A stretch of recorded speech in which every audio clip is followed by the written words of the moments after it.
everyone, my name is Tina and welcome to my Genshin channel. The 5.8 special program has just dropped and there are just so many things in it. Starting from the usual happy summer event to less happy Mare Jivari, and we even got a bunch of Nod-Krai hints. So without further ado, I just want to analyze everything that happened, go through every single little detail, and in general just summarize what you can expect from the new patch, Sunspray Summer Resort. As per usual, it starts with an invitation to this summer paradise like in many other events beforehand. And we also got a glimpse of this new area, which I'm gonna talk about this later, but it's gonna be permanent in Natlan. That was one of the questions that came up in my latest video, like, is this resort gonna be part of Mare Jivari? And I was wrong, because they're making a permanent summer resort and a permanent Mare Jivari. We see it still has the very Natlanese elements around this place. But as we're gonna find out later, there are also some very non-Natlan type stuffs. From what I gather, it's gonna be a mixture of Natlanese culture as well as maybe Greece culture from the architecture. But all about that later, because first of all, we see a bunch of shots that, at least for now, I don't think has lore relevance. But don't worry, we're gonna get to lore very shortly. However, before that, just as I said,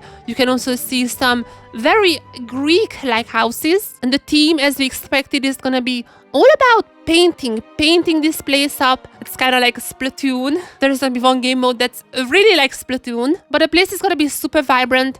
And as you can see, there are gonna be pyroculi there because this is gonna be permanent. Some of the events, like the surfing one and I would assume the painting ones as well, those are time limited, but the map itself is gonna stay permanent. So that's how you can get the last two pyroculi as well as a few more pyro sigils to complete the table of Tona. However, this Greek style is not gonna be the only one because we're gonna get some sombrero guys here. It's kind of like a Western style alongside with the little cacti. And as later on we see, there's even gonna be some disco action happening. The painting, once again, like this has been showcased so many times, even in the title, many occasions. It is gonna be all about the colors. You can even see some rainbows scattered around the map. And we see also some modern-ish Natlan. However, before we get there is a scene. We already knew from the splash art that our Mondstadt boys, Venti and Bennett, are gonna be part of this whole quest line. Something though that kind of caught my eye is the fact that while everyone is super happy, both the Traveler and Paimon as well looking not necessarily sad, but at least concerned. I don't know, what is it? What could they be concerned about in such a beautiful paradise? But we're gonna be finding out this very soon. And if you are here, I also want to just mention Bennett's outfit, very Natlanese style, for a very good reason. And why is Venti here? In the special program, they dropped on us some hints, like, oh, is he here to drink, or maybe something else as well. They said there's gonna be someone who he wants to meet. And who is this someone? I mean, could be Mavuika, could be someone in Mare Jivari, which I'm gonna get to later. This is like the 5th time I said this. But Mare Jivari is super interesting because on one hand it doesn't have wind, and on the other hand it has like very wild winds. So maybe the wind aspect is something that Venti is here for. But we know there's at least someone you wanna meet and potentially have a drinking contest with them. But the party still goes, and it seems like in the end everything is gonna be resolved because it's the Traveler. The Traveler is the one who's DJing for us. Everything is colorful. And this is the first splash art has gotten. I talked about it so long, so let's move on to the next part, which is a stark contrast. It is gonna be about Ineffa. Robot is not working here, and one little part is also separated from her. But keep this in mind because those two are gonna be very important. And while I know that Genshin loves to play around, like putting the voice lines, mismatching the video, something interesting is that she's already talking about the Traveler and Paimon while she is being stranded, and I would assume this is how we're finding her. So on one hand, I'm like, don't put too much into that because Genshin is known to like mismatch these type of stuff. But on the other hand, just in the previous special program, I said the same thing and it turned out to be wrong whenever they were talking about a spaceship. No, that was actually just the Traveler. But she definitely has some deeper connection to the Traveler and Paimon, and we will see that when we get to her story. After that, we also see her creator. Later on we find out that her name is Aino. She's from Nod-Krai, she's from the Clunk workshop or whatever it's called. You can just see this from her design. There's a screw in her hair. Also just very messy hair in general, which I guess that's how geniuses are. But she's 100% gonna be playing a big part even in her story, but maybe even in Nod-Krai. After we found Ineffa, there is some questioning because Her elements are from all over the place. The Netherlands score is gonna be very important. However, she doesn't really remember anything, but it doesn't mean that she's not gonna drop us some lore. We'll see that. And she's gonna be our very first Nod-Krai character. But the showcase is already showing us some weird clouds over the enemies. This is gonna be super important when it comes to Nod-Krai in general. And as for her story, she's looking directly at Ochkanatlan, and Ochkanatlan was also featured in the second splash art for this special program. And do you know who's in Ochkanatlan? That's right, Capitano Nation, he's coming back, Oh, sorry guys, I couldn't help myself. He's not coming back, right? Nonetheless, it's supposed to be next to Mare Jivari as well, so it could be a gateway how we're getting there. And as we're finding out from the trailer as well, there is some weird things happening with the source automation devices as they are reacting to Ineffa. And why would it be the case? Potentially because their core is from the same place, from the ancient dragons. And I'm not sure what we are entering here, but I just noticed that the Fatui already has some kind of basement there, so we're potentially gonna be encountering them as well. However, returning home, which that would make sense. If she thinks that her home is an ancient civilization, it would make sense that that's why she is being brought there. Even though when Aino told her to come home, I would assume she meant Nod-Krai. She's a robot, so I would assume for her, home equals her course home, which is ancient civilization, and that's not in Ochkanatlan, so it's in Natlan. At least it's in Natlan. However, when she would enter, something malfunctions as she's thinking about, I know she's thinking about the humans, but there is some force that telling her that just forget about them. This force we don't know much about. I don't even think that there is any speculations as to who that could be. However, right after we see the traveler, probably Mare Jivari, at least in a very hostile environment. And this is Mare Jivari. The hostile Mare Jivari where there is absolutely wind, and there is also something on the sky. If you zoom in on that one, do you guys see what it is? And I'm not just speculating because it was explicitly confirmed in this stream. That is none other than Bennett's constellation. In my previous video, I wasn't exactly sure if he is from Mare Jivari. We absolutely knew that he is from Natlan. We just didn't know if explicitly Mare Jivari. However, Mare Jivari having his constellation on the sky, I think it's confirmed, guys. I think it's absolutely confirmed. But after a Mare Jivari preview, we also see the ancient dragon civilization. Oh, and we also hear Sandrone, who is, by the way, a marionette. And there has been some theories ever since the reveal of the Winter Knight's lasso that she might be a puppet. Maybe the robot is the puppet, but there is definitely some kind of puppet theory going on. There is some robotics, who is also a robot. That is Ineffa. And now Sandrone is talking about an ancient relic from Natlan's dragon civilization, the core of Ineffa. She's absolutely gonna be appearing in her story quest. And also confirmed because she's talking, that's her voice. And before I move on, I just want to refresh your memories, because you see all the rifts in the sky. If you remember, the ancient dragon civilization had these rifts in the sky, which is not like the fake sky that we have seen so far. It doesn't have Asmodee's cubes, but it definitely suggests there is some fake sky, even if it's a different type of fake sky going on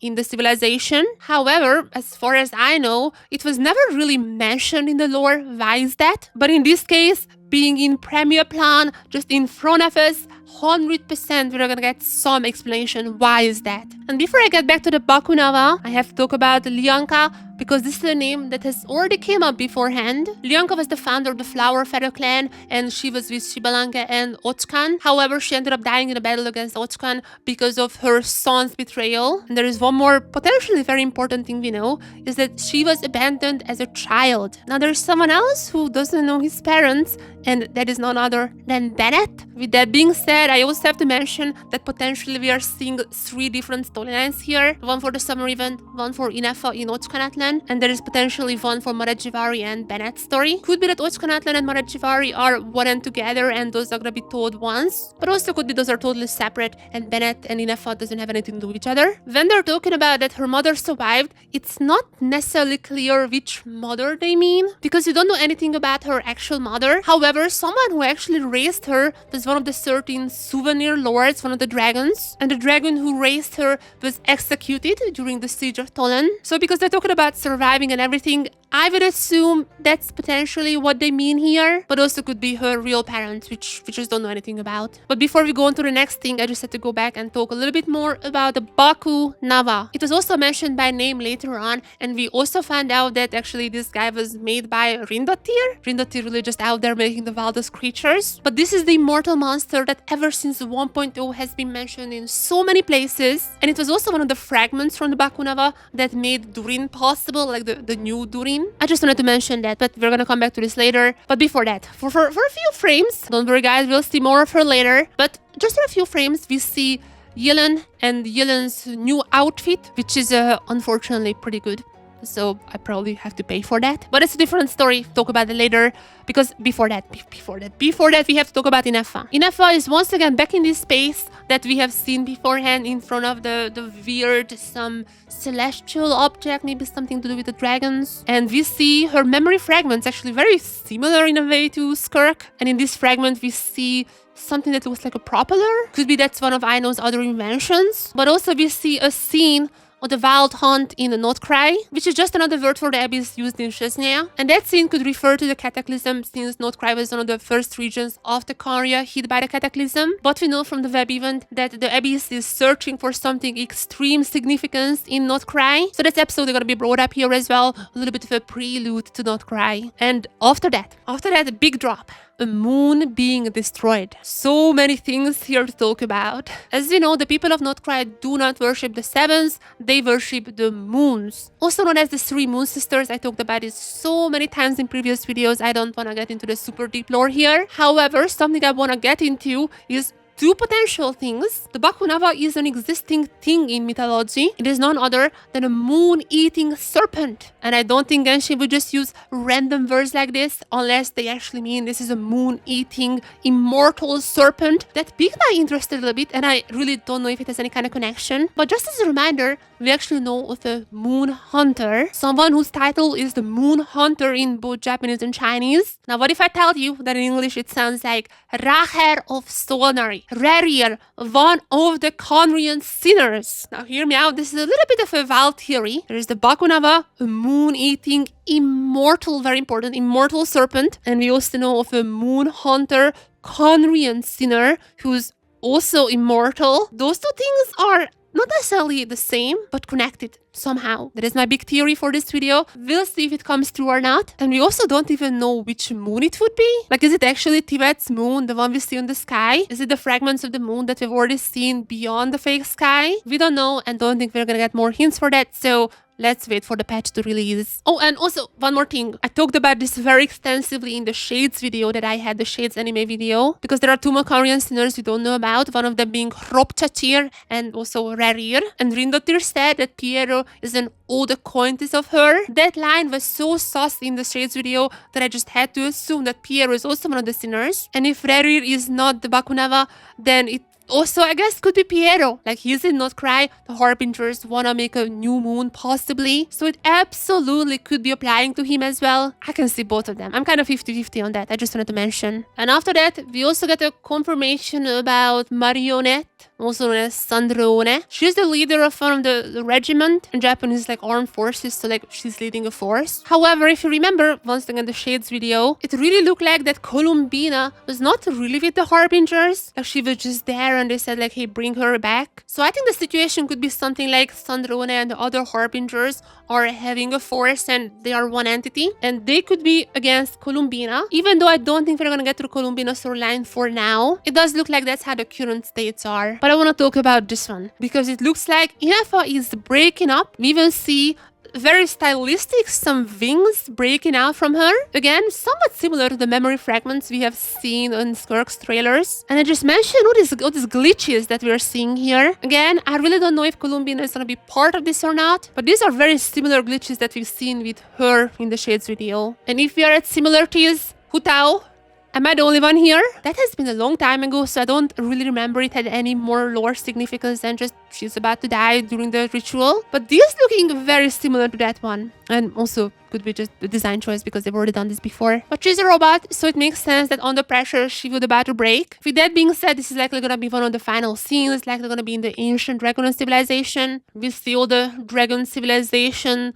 little elements around her. But that's it. That was it for the 5.8 trailer. Let's move on and talk a little bit more about the special program 2. The 5.8 match, which as you can see gonna be dropping August 13th. And let's talk about Ineffa, because Ineffa, a humanoid machine, as we have found out, is from all over Tibet. But she has a very important part, as Mualan said in the stream, a cryptex. A hidden message in, I don't even know if it's supposed to be like her relic, her arm, her leg, or something else. But there is a blonde person with a white balloon on it. Remember, she doesn't have any memories. We don't know if she did this before she lost her memories, or potentially someone else did that. But a blonde person with a white balloon, and it was explicitly called out in the stream. This is extremely suspicious. And whenever there is a balloon, obviously, I have to mention the Melusine. That's Fontanian Melusine, who said that it looks like Paimon has ties to the sky. And also a home. What is home for her? I still think that's going to be a major plot point. How she thinks her home is to the ancient dragon civilization. And later on, we also get all these confirmations, like she's from Nod-Krai, she was made by Aino. And also, I think this is the first time we see how the Nod-Krai vision looks like. And I'm using vision in quoting marks because, again, Nod-Krai people don't believe in the Seven. They're getting their energy directly from the moon, and we will see this in the gameplay as well very soon. And this is gonna be a new reaction, the Lunar Charge. This is like one of the new reactions. But since she's the only Nod-Krai character so far, that's why we only have the charge, Lunar Charge. There are probably gonna be more elemental reactions, like lunar elemental reactions later on. But for now, it's just gonna be the Lunar Charge, just spawning a little cloud in the sky. And they say a lot of things about that. What I gathered is that it can crit. That is like the most important part, which means it's pretty OP.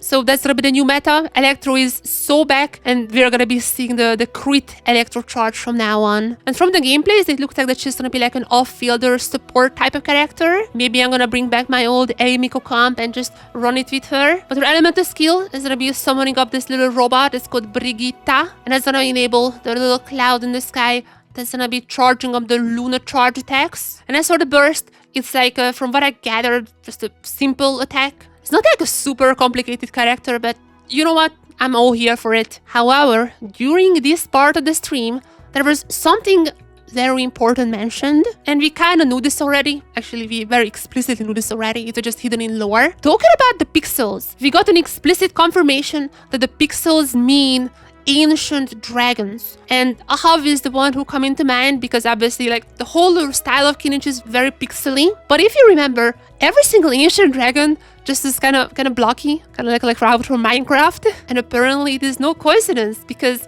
that is the form of the ancient dragons. We already knew that Ahav is one of the 13 Sovereign Lords, the 13 dragons from ancient Natlan. But if you remember what I said during the trailer, there is this Lianka character who was, I think, mentioned by Shilan, and I think it was her. And Lianka was raised by another one of these ancient dragons. And now that we know that the ancient dragons have the pixel style, it is 100% confirmed that Ineffa's core is from the ancient Natlan as well. Not just Natlan, but ancient Natlan. Hold on, I just had a thought.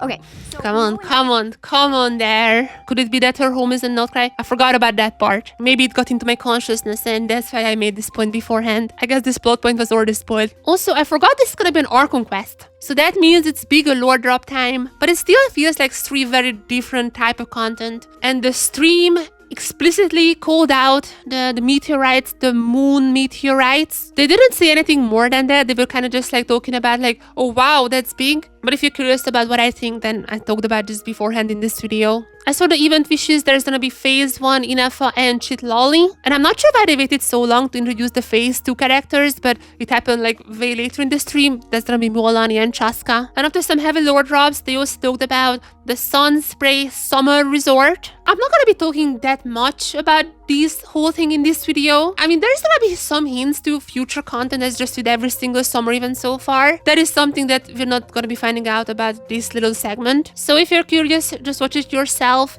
It looks fun. It again has some very Greek vibes, especially this part. But something that you absolutely should do in this temporary event is get Bennett's skin, because he is still one of the best supports in the game. Which are, by the way, all of them are from the Children of Echoes. That is the Geo tribe that has the Tapetosaurs, so that also makes sense why they are there. We also now see this new areas map, even though this is kind of stylized. This is obviously going to be for the summer event, but it's going to stay permanent. All the different islands that are going to be part of this new permanent edition. And even the more western area with all the sombreros and all that. Like, it's just looking very nice. I cannot wait to play it myself. When if you're here, I also want to mention the Chinese stream, which is the Traveler and Moalani having these stylish glasses. I just love them. Obviously, the Hilichers are going to be causing some problems once again. And I like how the stream was like, are we sure if you're going to kill them? Like, they're just chilling there. And the answer was, yeah, of course, because there's a chest there to obtain. There are going to be some new kind of goofy characters who they said are going to be acting aggressive. And there's a mysterious element as well, as they're seeing things, seeing some ashas. We're going to be bringing in some shamans to see what is happening, and this could actually be potentially a way how we are discovering Mare Jivari. I don't know if it would be part of the summer quest, like it's very contrasting, but apparently the revelation is gonna be about Mare Jivari. Maybe this is not 3 different events that I said beforehand, it's just like 2. The summer one, the permanent part of that, and the other one is the Archon Quest with Ineffa. However, Mare Jivari is so dangerous that travelers only be able to explore a small corner of that in version 5.8, which means Mare Jivari is going to be coming back later on as well. And it also kind of means to me that the remaining Pyroculi and the remaining sigils are gonna be mostly in the resort area. Nonetheless, Neton is gonna be closed off. You can complete your tonas, you can complete your statues, so that's a lot of primal gems. But moving on, there is gonna be also another part which involves none other than Yellen. I still use her in basically almost all my comps, so I cannot wait to find more about the story, more about this investigation. It's kind of like a money laundering situation. We're gonna be Hank Schrader here revealing what is happening in the undergrounds of Tibet, and Yellen is gonna go into the Bale, and that's why we're seeing this skin. There is gonna be Ineffa, there is gonna be a new skin for a character who I'm actually using in all my comps. Velvet, I'm very sorry for what I'm about to do to you. There's gonna be like a little catch up with Paimon. Like, hey Paimon, what has happened so far? I would assume we're just gonna go through Tibet, meeting a lot of old friends. Besides that, we're also gonna be getting new music, and we're getting a new instrument as well for the gadget. And talking about things that I haven't really done these days, if you're into TCG, there's gonna be new cards, and there's gonna be Leyline Overflow as well. I mean, we all know what it is. They're gonna put now videos into character demos, which is, I mean, that's I guess cool. They're gonna make it so when there's a quest that is like time limited, then you can just one button jump to the time that is required. But the harvestable tracking optimization, oh my god, this is so good. How many times I have to go to the Wikipedia to find out, okay, which character do I need so I can track all these little things around me. There's gonna be IRL events as well. What they showcased here was an event in Paris. All the different regions in Tibet, like little sketches, little design elements, which honestly sounds pretty cool. Let me, if you guys want to have a vlog there, I might do it. But what they haven't talked about, and I'm gonna talk about, is Gamescom, which is gonna be happening in Cologne in just like a month, where they said they're gonna be revealing exclusive Nod-Krai experiences, and I'm gonna be there. I already have my ticket for the first day, and I cannot wait. For my Southeast Asian friends, there is gonna be the usual Hoyo Fest like in every year happening, and for my gaming chair enjoyers, for all of you guys who have a lot of money to waste, there's gonna be Xiao and Ningguan in this collaboration. And that was it for the 5.8 special program. But at the very end, there was one more very, very important part, because we finally got to see more Nod-Krai. Oh my god, it's just beautiful. It's just so beautiful. The place we're seeing here is most like the Frost Moon Seance. This particular building in the middle, we have actually seen this beforehand in the dev update. And the little moon elements are just scattered around the map. And also they have the deers that we are seeing here now walking in to a new character. We don't know much about this character here, but she's like a little deer. Looks like a deer, at least. The deer was sent as kind of like a messenger to another very deer-like person, at least like she has very deery elements. Looking like an elf from the ears. And it's just such a nice design. I cannot wait to explore Nod-Krai more. We see them being this like shadowy figures.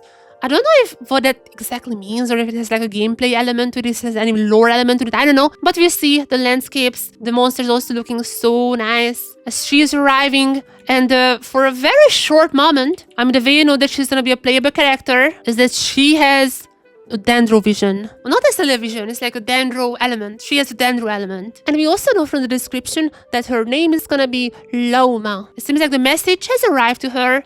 And this seems to be the greeting, maybe, of Nod-Krai. And we also see their eyes. It has the crescent moon. I mean, she has the crescent moon all over her design. So I would assume this is going to be a very specific feature of at least the people in the Frost Moon Seance. In case you don't know, they are the ones who are still worshipping the Moon Sisters in Nod-Krai. I mean, that is one of the reasons for all the moon elements. And they were the faction who was named in the Shades trailer as might be a threat to the Fatuist operations. So I would assume they're going to be a very important part of the whole story. And this is it. For now, actually, this is it. There is nothing more I can talk until the Song of the Valkyrie Moon. If you enjoyed this video, make sure to give a like. And if you want more content, then subscribe. A very big video is coming sometime next week, I would say. So if I were you, I would definitely subscribe. But until then, I will see you on my Genshin channel and see you in the next one. Bye bye!